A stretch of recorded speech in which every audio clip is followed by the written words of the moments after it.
کہ رسول کریم صلی اللہ تعالیٰ علیہ وسلم سے ہم تک یہ خبر پہنچی ہے کہ جس نے سورہ یاسین ایک بار پڑھا اسے 10 بار پورا قرآن ختم کرنے کا ثواب دیا جاتا ہے۔ یاسین پاک کے سلسلے میں فرمایا گیا۔ اور اس کے علاوہ حضرت معقل بن یسار رضی اللہ تعالیٰ عنہ یہ بھی روایت کرتے ہیں کہ نبی پاک صلی اللہ تعالیٰ علیہ وسلم نے ارشاد فرمایا کہ جس نے صرف اللہ کی رضا کے لیے سورہ یاسین شریف پڑھی، اللہ تعالیٰ اس کے شروع کے گناہ صغیرہ اور کبیرہ معاف فرما دیتا ہے۔ صرف اللہ کی رضا کے لیے سورہ یاسین پڑھیں۔ اس کی فضیلتوں میں تو بہت ساری چیزیں ہیں۔ فرمایا گیا کہ اگر آدمی راستہ بھٹک جائے کہیں جنگل میں تو سورہ یاسین پڑھ لے، اللہ اسے راستہ عطا کر دے گا۔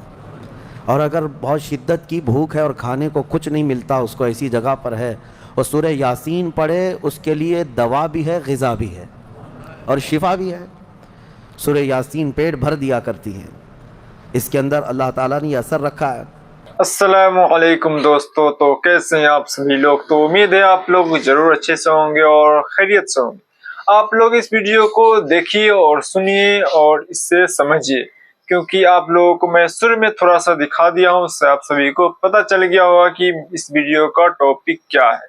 تو یہ ویڈیو ہے کہ دکھانے والا ہوں جو مفتی سلمان اظہری صاحب کا ہے، اور اس میں اصل مقصد اور اس کا ٹاپک یہ ہے کہ تو اس ویڈیو میں آپ سبھی کو میں دکھانے والا ہوں کہ یاسین شریف پڑھنے کا فضیلت اور اسے پڑھنے سے کیا کیا ہوتا ہے، اور اس سے پڑھنے سے کیا کیا ہم سبھی کو فائدہ مل سکتا ہے، اور اسے ہر روز پڑھنے والوں کے لیے کیا ہے، اور اسے جو نہیں پڑھتا اس کے لیے کیا ہے۔ تو اس سب کا بیان اس ویڈیو میں آپ سبھی کو میں دکھانے والا ہوں۔ تو بنا دیری کے میں اس ویڈیو کو آپ کے سامنے میں پیش کرنے جا رہا ہوں، لیکن اس سے پہلے اگر آپ سبھی لوگ اس چینل پہ نئے ہیں اور اس طرح کا ویڈیو دیکھنا چاہتے ہیں تو اس چینل کو سبسکرائب کریے اور ساتھ میں بیل آئیکن کو پریس کریے تاکہ میرا ہر ویڈیو آپ کے پاس جلد سے جلد پہنچے۔ تو بنا دیری کے اس ویڈیو کو آپ کے سامنے میں پیش کر رہا ہوں، تو یہ ویڈیو آپ سبھی لوگ لاسٹ تک ضرور دیکھیے، کیونکہ ایسا بیان بہت کم ملے گا آپ کو سننے کے لیے اور دیکھنے کے لیے، اور اس سے سب سے زیادہ اس پر عمل کرنے کی آپ سبھی لوگ کوشش کریے گا۔ تو اسٹارٹ کرتے ہیں اس ویڈیو کو۔ اب دل کی کیا حیثیت ہوتی ہے کسی بھی چیز میں آپ کو اچھی طرح سے معلوم ہے۔ دل جو ہے رئیس کی حیثیت رکھتا ہے، امیر کی حیثیت رکھتا ہے جسم کے اندر۔ اسی طرح قرآن عظیم میں سورہ یاسین امیر کی حیثیت رکھتا ہے، دل کی حیثیت ہے۔ اس کے پڑھنے کے جو فضائل آئے ہیں وہ بہت سارے ہیں۔ مرقات المفاتیح شرح مشکات میں یہ روایت ہے، فرمایا حضرت انس رضی اللہ تعالیٰ عنہ سے روایت ہے کہ رسول کریم صلی اللہ تعالیٰ علیہ وسلم نے ارشاد فرمایا ہر چیز کا ایک دل ہوتا ہے اور قرآن کا دل سورہ یاسین ہے۔ اور حضرت عطا بن ابی رباح رضی اللہ تعالیٰ عنہ ایک مشہور جلیل القدر تابعی ہیں، وہ فرماتے ہیں کہ رسول کریم صلی اللہ تعالیٰ علیہ وسلم سے ہم تک یہ خبر پہنچی ہے کہ جس نے سورہ یاسین ایک بار پڑھا اسے 10 بار پورا قرآن ختم کرنے کا ثواب دیا جاتا ہے۔ یاسین پاک کے سلسلے میں فرمایا گیا۔ اور اس کے علاوہ حضرت معقل بن یسار رضی اللہ تعالیٰ عنہ یہ بھی روایت کرتے ہیں کہ نبی پاک صلی اللہ تعالیٰ علیہ وسلم نے ارشاد فرمایا کہ جس نے صرف اللہ کی رضا کے لیے سورہ یاسین شریف پڑھی، اللہ تعالیٰ اس کے شروع کے گناہ صغیرہ اور کبیرہ معاف فرما دیتا ہے۔ صرف اللہ کی رضا کے لیے سورہ یاسین پڑھیں۔ اس کی فضیلتوں میں تو بہت ساری چیزیں ہیں۔ فرمایا گیا کہ اگر آدمی راستہ بھٹک جائے کہیں جنگل میں تو سورہ یاسین پڑھ لے، اللہ اسے راستہ عطا کر دے گا۔ اور اگر بہت شدت کی بھوک ہے اور کھانے کو کچھ نہیں ملتا، اس کو ایسی جگہ پر ہے اور سورہ یاسین پڑھے، اس کے لیے دوا بھی ہے، غذا بھی ہے اور شفا بھی ہے۔ سورہ یاسین پیٹ بھر دیا کرتی ہے، اس کے اندر اللہ تعالیٰ نے یہ اثر رکھا ہے۔ اور پھر یہ حدیث حضرت ابو ہریرہ رضی اللہ تعالیٰ عنہ سے فرمایا جو سورہ یاسین رات کو پڑھ کر کے سوئے گا، اگر اس رات یا صبح اٹھنے سے پہلے اس کا انتقال ہوا تو اس کو شہیدوں میں اٹھایا جائے گا، ہاں اس کی بخشش ہو چکی ہوگی۔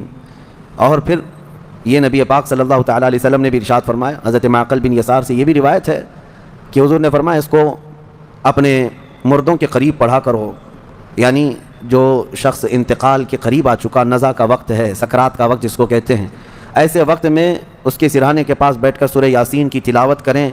یہ روایت کئی احادیث میں ہے، امام احمد نے، حضرت یہ ابو داؤد نے، نسائی نے، ابن ماجہ نے، سب نے اس کو روایت کیا۔ اور یہ فرمایا گیا ہے کہ جو سورہ یاسین کی تلاوت ہوتی ہے قریب الموت شخص کے پاس، تو اس کے روح نکلنے کی تکلیف میں اللہ آسانی فرما دیتا ہے، تخفیف ہو جاتی ہے۔ ایک عجیب و غریب حکایت ملتی ہے، امام احمد بن حنبل رضی اللہ تعالیٰ عنہ مشہور اماموں میں سے ایک ہے، محدث جلیل جن کو 5 لاکھ حدیثیں یاد تھیں۔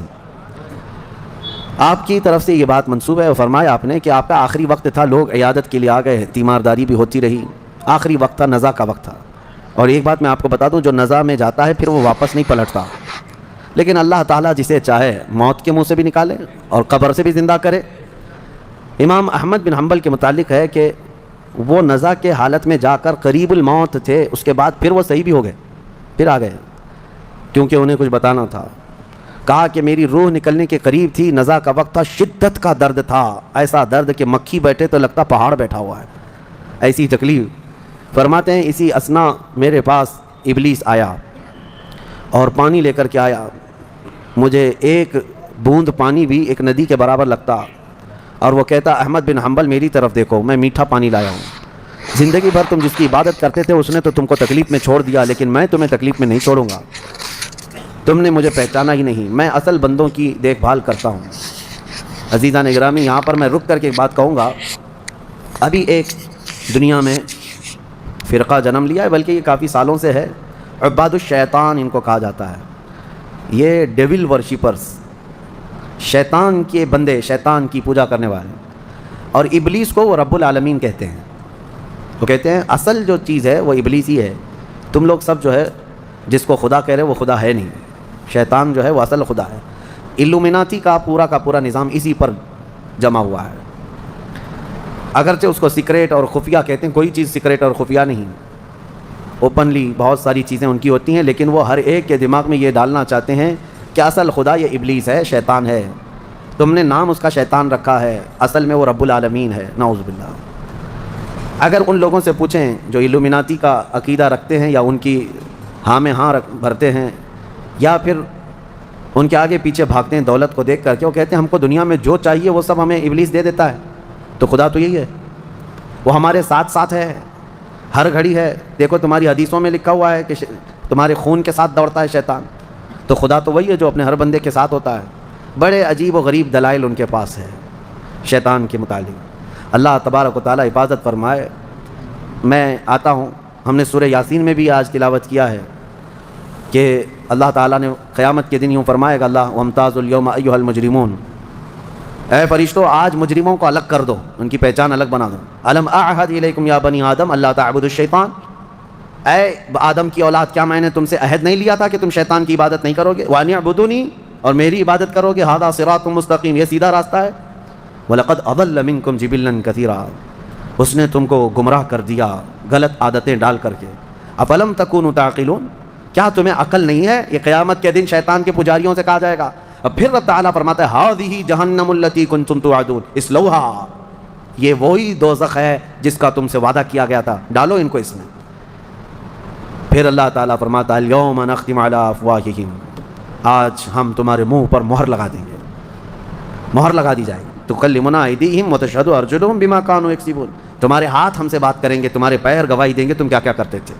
قیامت کا منظر ہے سورہ یاسین میں۔ میں جو بات عرض کر رہا تھا وہ ادھوری نہ رہ جائے۔ امام احمد بن حنبل کی موت کا وقت تھا، وہ کہتے ہیں شیطان آ گیا، ابلیس کہنے لگا میری طرف دیکھو، میں تمہارا اصل رب ہوں، میں تمہیں تکلیف میں نہیں چھوڑ سکتا، فلاں فلاں فلاں۔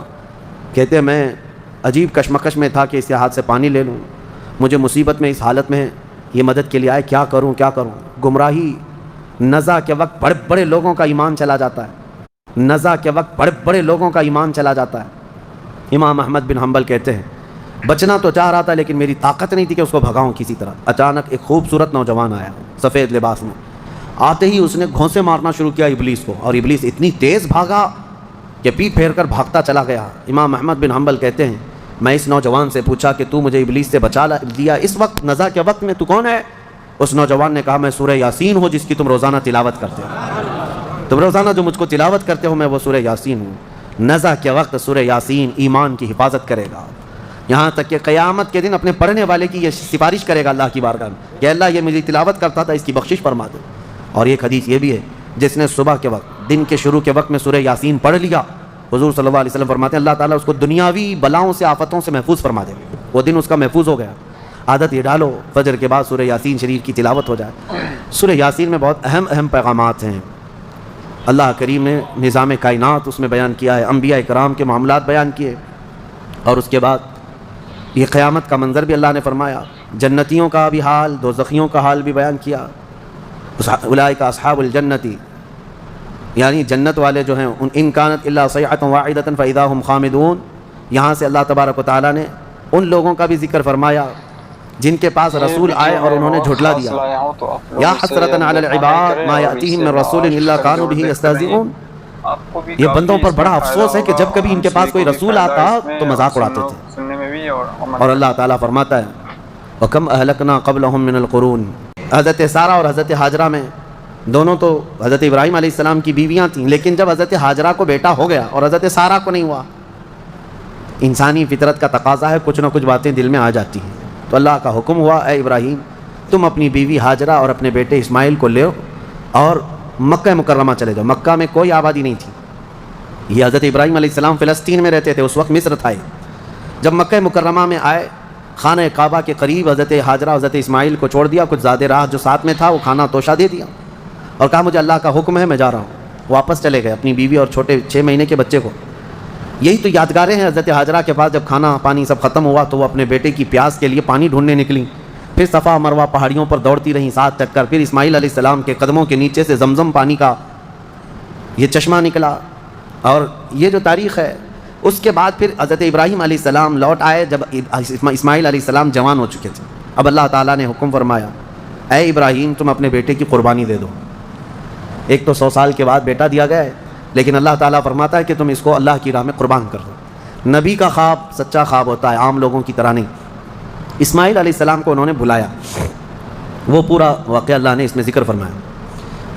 ارشاد فرماتے ہیں انی ارا فی المنام انی اذبحک.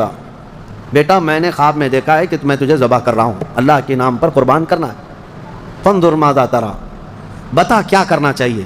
مشورہ ہے باپ کس سے؟ بیٹے سے. قال یا ابت افعل ما تؤمر ستجدنی ان شاء اللہ من الصابرین.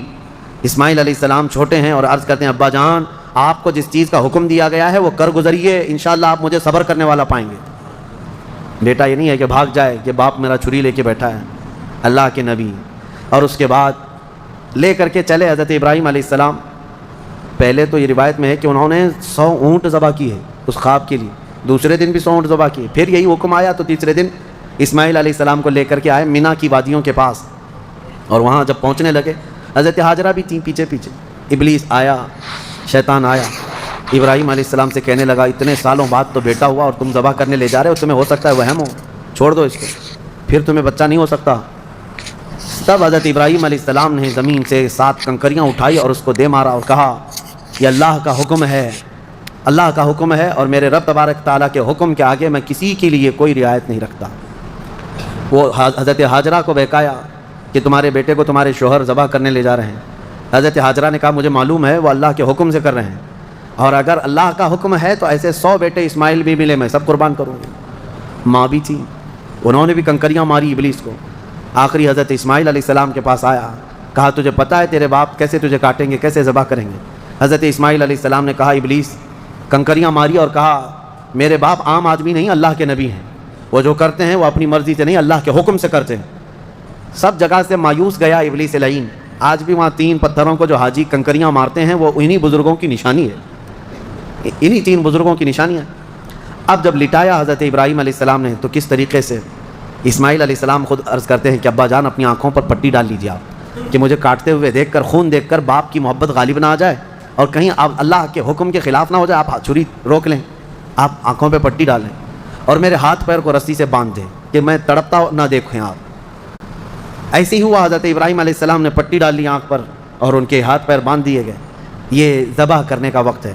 بھلا کیا رب تبارک و تعالیٰ بھی کسی کے عزیز کو ذبح کرنے کا حکم اس طرح دے گا؟ یہ تو امتحان تھا، امتحان تھا. حضرت ابراہیم علیہ السلام گردن پر چھری رکھتے ہیں لیکن وہ چھری چلتی نہیں، بڑی تیز چھری لائی تھی انہوں نے، چھری نہیں چلتی. روایات میں ملتا ہے کہ حضرت ابراہیم علیہ السلام نے اس چھری کو پتھر پر یوں مارا تو پتھر 2 ٹکڑے ہو گئے، کٹ کے 2 ٹکڑے ہو گیا، لیکن گلا نرم و نازک اس چھری سے نہیں کٹتا تھا. ایک بات یاد رکھو مسلمانوں، ہمیشہ چھری کی تاثیر ہے کاٹنا، آگ کی تاثیر ہے جلانا، لیکن ہمیشہ ایک بات یاد رکھیں چھری کاٹے گی بھی، آگ جلائے گی بھی اس وقت جب اللہ کی مرضی ہوگی. ہمارا عقیدہ یہ ہے تقدیر. ہاں ان کی تاثیر ہے، یہ کام یہی کریں گے، لیکن اس کے ساتھ ہمارا عقیدہ یہ ہے اگر میرا مولا نہ چاہے تو پھر جتنی تیز چھری ہی کیوں نہ ہو نہ کاٹ سکے گی، جتنی تیز آگ ہی کیوں نہ ہو نہ جلا سکے گی، اور اگر مولا کی مرضی ہے تو پھر یہ چیزیں اپنا اثر دکھائیں گی، باقی ان کا اثر اللہ کی مرضی کے بغیر کچھ نہیں۔ چھری جیسی ہی گردن پر رکھی، اللہ کا حکم ہوا جبرائیل جاؤ جنت سے ایک دمبا لے کر جاؤ، میرے ابراہیم کا امتحان ہو گیا اور کامیاب ہوئے، ان کے بیٹے اسماعیل کو ہٹاؤ اور دمبا رکھو۔ جبرائیل امین علیہ السلام سب سے تیز سفر کرتے ہوئے دنیا میں 3 بار آئے ہیں، سب سے تیز۔ ایک اس وقت جب یوسف علیہ السلام کو ان کے بھائیوں نے کنویں میں ڈالا تھا، کنویں میں گرنے سے پہلے جبرائیل امین آ چکے تھے اور حضرت یوسف علیہ السلام کو پکڑ کر بٹھا چکے تھے۔ دوسرے جب ظالموں نے ابراہیم علیہ السلام کو آگ میں ڈالا تھا، ادھر سے وہ آگ میں پھینکے تھے، اس وقت جبرائیل امین اتر رہے تھے اور جبرائیل امین حضرت ابراہیم کی آگ میں جانے سے پہلے ہی ان کی مدد کے لیے آ چکے تھے۔ اور تیسرے یہ جب اسماعیل علیہ السلام کی گردن پر چھری رکھ چکے تھے، کون؟ ابراہیم علیہ السلام، اور چھری ہلانے سے پہلے جبرائیل امین آ کر کے ان کو اٹھا چکے تھے۔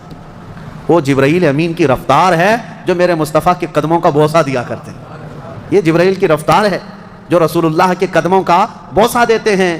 جو قدمہائے رسول کا بوسہ لے کر سدرہ کا مکی اتنا تیز رفتار ہے تو میرے مصطفیٰ کی رفتار کا عالم کیا ہے؟ میرے عزیزو، اس کے بعد جب یہ دمبا ذبح ہو گیا، ابراہیم علیہ السلام نے پٹی نکالی، دیکھا بیٹا سلامت ہے، بکرا ذبح ہو گیا ہے۔ قرآن میں اللہ فرماتا ہے وَنَادَيْنَاهُ أَن يَا إِبْرَاهِيمُ قَدْ صَدَّقْتَ الرُّؤْيَا إِنَّا كَذَلِكَ نَجْزِي الْمُحْسِنِينَ، ہم نے پکارا اے ابراہیم تم نے ہمارے حکم کو سچ کر دکھایا اور ہم ایسے ہی اچھا کرنے والوں کو بدلہ دیتے ہیں۔ وَفَدَيْنَاهُ بِذِبْحٍ عَظِيمٍ، پھر ان کو لقب دیا گیا کہ وہ ذبح عظیم ہے۔ کیا ہے؟ ذبح عظیم۔ اب یہاں پر ایک مسئلہ ہے یہودیوں کا، یہودی جو ہے اتنے سالوں سے اسی گھن چکر میں ہیں، وہ یہ نہیں مانتے قربانی ہوئی ہے، قربانی ہوئی ہے یہ مانتے ہیں، ابراہیم علیہ السلام نے اپنے بیٹے کی قربانی کی ہے یہ مانتے ہیں، لیکن وہ اسماعیل علیہ السلام نہیں تھے، وہ اسحاق علیہ السلام تھے، کیونکہ ان کے باپ ہیں اسحاق علیہ السلام کی اولاد میں ہے نا یہ لوگ بنی اسرائیل، تو کہتے ہیں جو ذبح ہوئے تھے وہ اسحاق علیہ السلام تھے، اسماعیل علیہ السلام نہیں تھے۔ وہ اسی پٹی پڑھاتے ہوئے اتنے سال ان کے گزر گئے۔ میں ایک آیت پڑھتا ہوں جس سے پتہ چلے گا آپ کو کہ حضرت اسماعیل علیہ السلام حضرت ابراہیم کے بڑے بیٹے تھے، پہلے وہی تھے، اور جو پہلا بیٹا تھا اسی کی قربانی ہوئی ہے، یہ بات پکی ہے۔ جیسے کہ حضرت ابراہیم علیہ السلام کی یہ دعا قرآن میں الحمدللہ الذی وہب لی علی الکبر اسماعیل و اسحاق، تمام تعریفیں اس اللہ کے لیے جس نے بڑھاپے میں مجھے اسماعیل دیا اور اسحاق دیا، یعنی حضرت سارہ سے پھر حضرت اسحاق بھی پیدا ہو گئے بعد میں، لیکن پہلے کون پیدا ہوئے؟ حضرت اسماعیل۔ اب دوسری بات یہ بھی ہے کہ حضرت سارہ کو بیٹا نہیں تھا، تبھی تو حضرت ہاجرہ سے نکاح ہوا اور بیٹا ہوا، اس کے بعد پھر حضرت ابراہیم مکہ چھوڑ کر کیا یہ سارے معاملات کیوں ہوئے؟ اس لیے کہ حضرت سارہ سے کوئی اولاد نہیں تھی، ہاں بعد میں حضرت سارہ سے حضرت اسحاق علیہ السلام پیدا ہوئے۔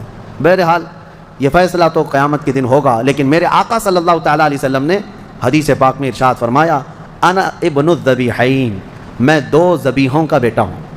امید ہے آپ سبھی کو یہ ویڈیو کافی اچھا لگا ہوگا جو ابھی آپ کے سامنے میں پیش کیا ہوں، جو بہت خاص بیان تھا، بہت بہترین بیان تھا ہم سبھی کے بارے میں۔ تو یہ بیان آپ سبھی کو کیسا لگا، کس طرح لگا، اس میں آپ سبھی کو کیا سیکھنے کو ملا، تو آپ لوگ اس چیز کو کمنٹ میں بتا سکتے ہیں اور لکھ سکتے ہیں۔ تو میں کہنا چاہتا ہوں کہ اس طرح کا ویڈیو اگر آپ سبھی لوگ ہر روز دیکھنا چاہتے ہیں، جو نئے نئے ٹاپک پر لاتا ہوں، جو بہت ایسی چیز جو ہم سبھی کی زندگی میں کام آنے والی رہتی ہے اور آخرت میں بھی کام آئے گی، تو وہی جو آخرت میں کام آئے گی وہ دنیا ہی میں ہم سبھی کو کرنا ہے کہ آخرت میں وہ چیز کام آئے گی، کیونکہ آخرت میں ہم لوگ کچھ کر نہیں سکتے ہیں، یعنی کہ اس میں صرف حساب کتاب ہم سبھی کو دینا ہے اور کچھ نہیں وہاں پہ۔ تو وہاں پہ ہم سبھی کو نیکیاں کچھ نہیں کرنے کو ملے گی، کیونکہ نیکیاں انسان دنیا میں ہی کرنے آیا ہے، کیونکہ دنیا میں ہم سبھی کو اللہ تعالیٰ نے پیدا ہی کیا ہے صرف عبادت کے لیے۔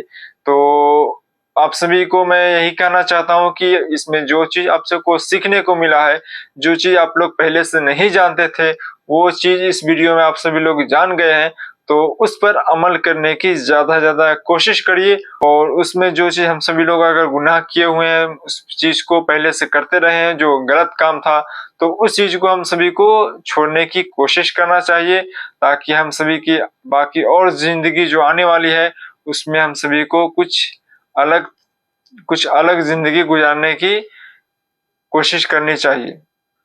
تو امید ہے آپ سبھی کو یہ ویڈیو کافی اچھا لگا ہوگا. تو ملتے ہیں اگلی ویڈیو میں، تب تک کے لیے یہ ویڈیو یہیں تک تھا. السلام علیکم ورحمۃ اللہ تعالی وبرکاتہ.